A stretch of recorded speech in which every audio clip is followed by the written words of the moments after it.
I migliori giocatori in scadenza nel 2022. Chiudiamo questa sessione invernale di calciomercato che si è ufficialmente chiusa ieri alle ore 20 con questo episodio e questo approfondimento specifico sui calciatori che fra pochi mesi, esattamente al 30 giugno 2022, a meno di rinnovi, andranno in scadenza di contratto e quindi saranno ingaggiabili a parametro zero.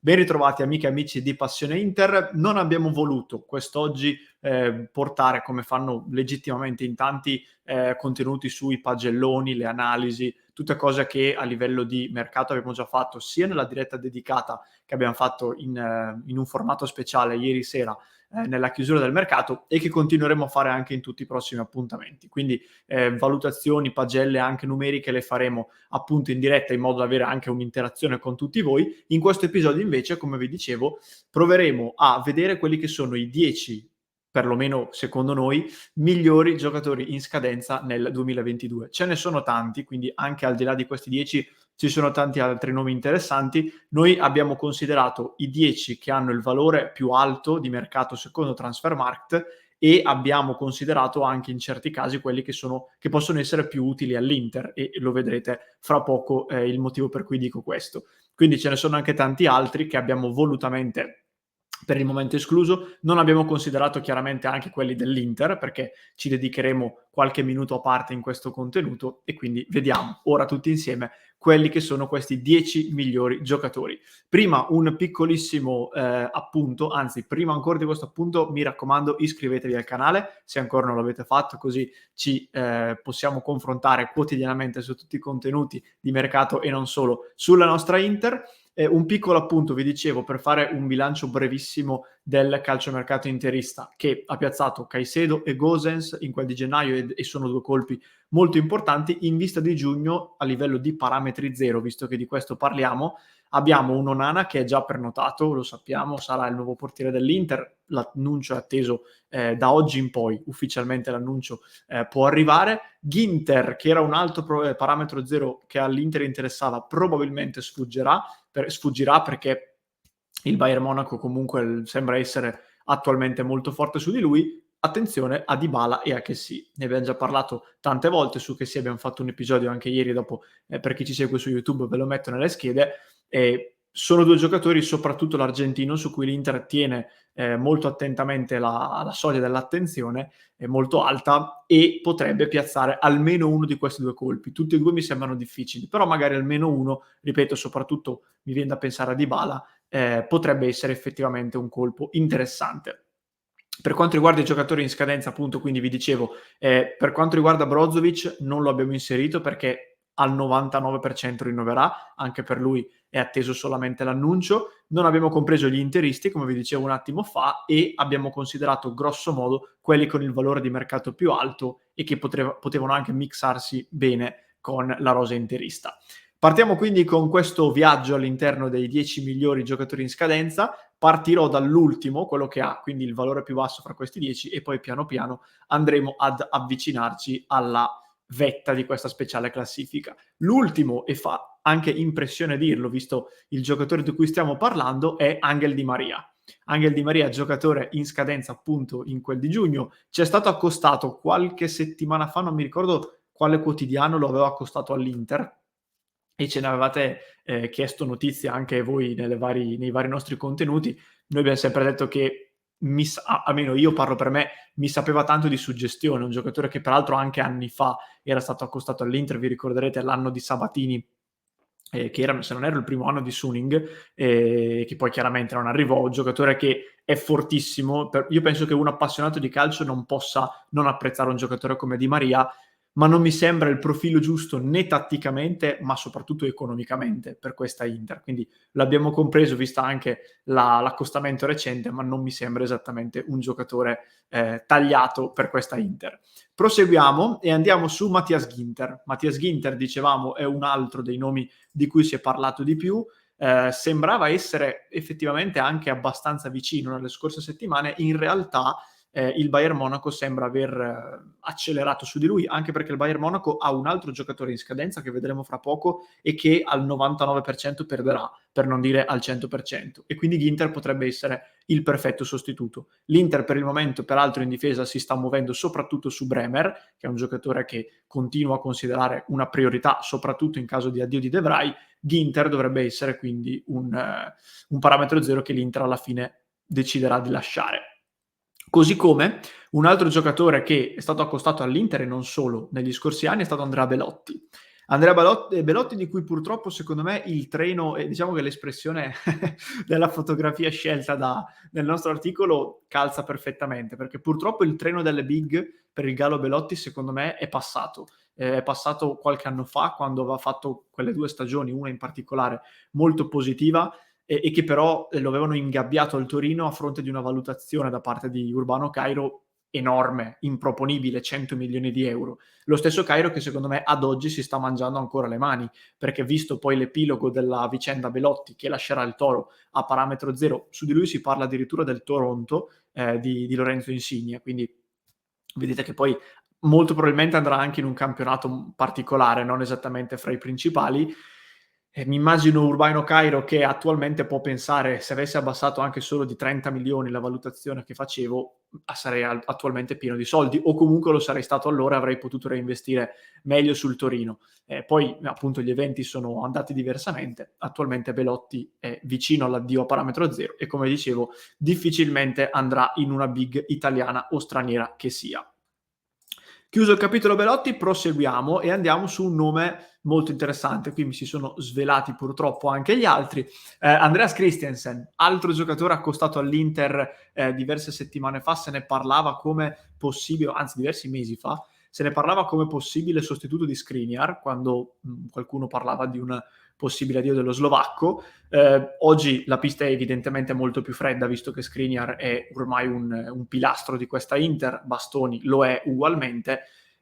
Ci resto poco su Christensen perché il discorso è molto simile a quello di Ginter. Se l'Inter interviene in difesa lo fa per cedere De Vrij e per monetizzare al massimo la sua cessione, ma il prioritario nome che si sta seguendo è quello di Bremer. Tutti gli altri per il momento sono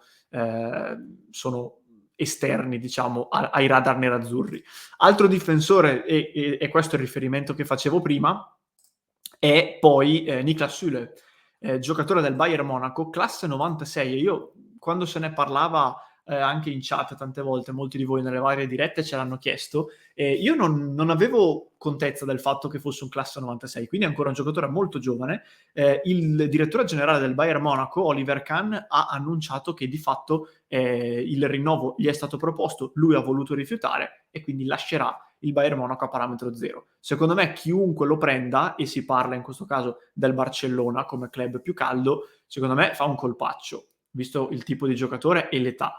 Bayern Monaco che è quindi ormai in procinto di perderlo e per questo vi dicevo accelera su Ginter perché potrebbe essere l'ideale sostituto di Süle che invece appunto lascerà il Bayern.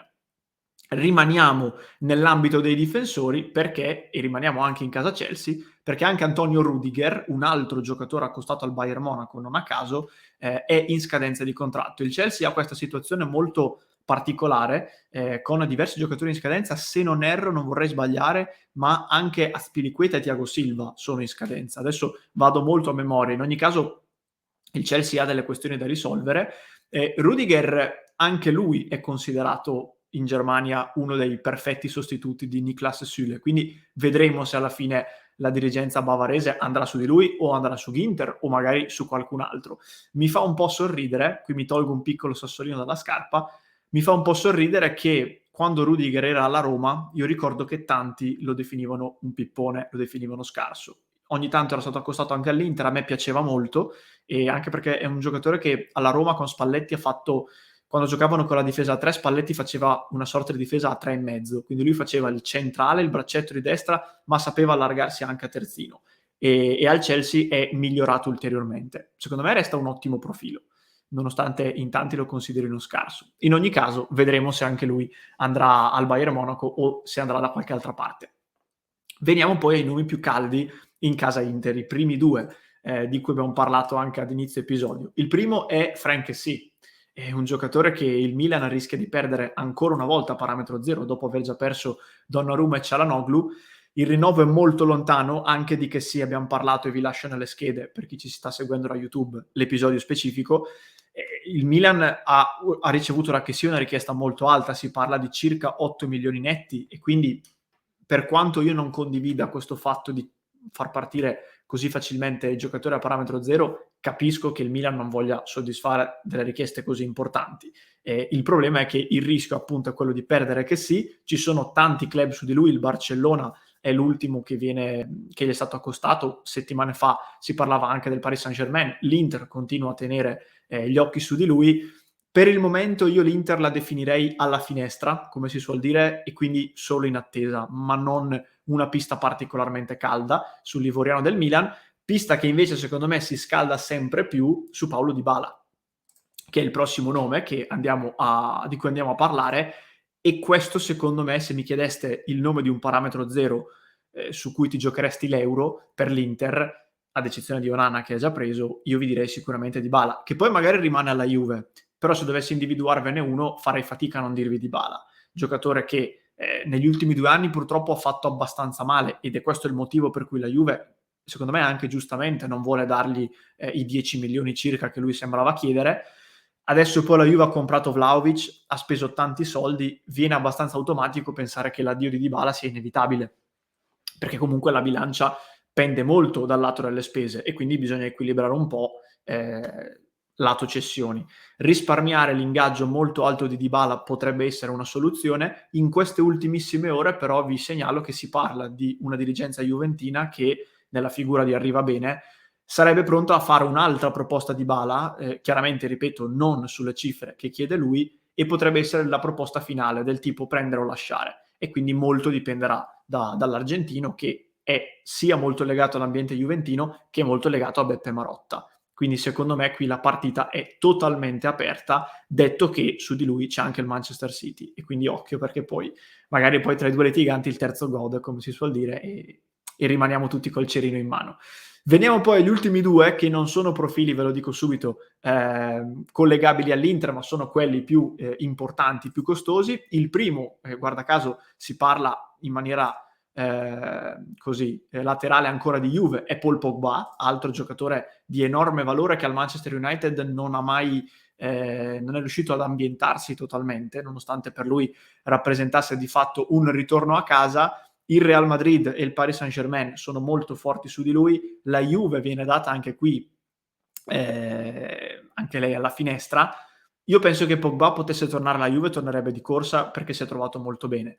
Allo stesso tempo non so se la Juve abbia la potenzialità economica per piazzare anche il colpo Pogba, e sarebbe a mio avviso molto sorprendente, quindi mi auguro francamente di no. Un giocatore su cui, e qui è abbastanza chiaro, né la Juve ma nessun club italiano ha le potenzialità di puntare, è Kylian Mbappé, il giocatore più di valore fra i giocatori in scadenza appunto nel 2022. Nelle ultimissime ore si parla di un Real Madrid pronto ad offrirgli 50 milioni lordi all'anno di ingaggio, quindi delle cifre veramente spropositate. Real Madrid che peraltro è interessato anche ad Haaland, e francamente nel calcio post-Covid della crisi, con Florentino Perez che, ricordo ancora, parlava di Superlega come di unica soluzione per evitare il crack del calcio, ecco, sarebbe curioso, usiamo questo termine, vedere un Real Madrid che a distanza di un anno si presenta con Mbappé e Haaland in attacco. Farebbe abbastanza sorridere, non mi sorprenderebbe al 100%, perché ormai il calcio abbiamo imparato a conoscerlo, però sarebbe abbastanza curioso. Dai, limitiamoci a dire questo.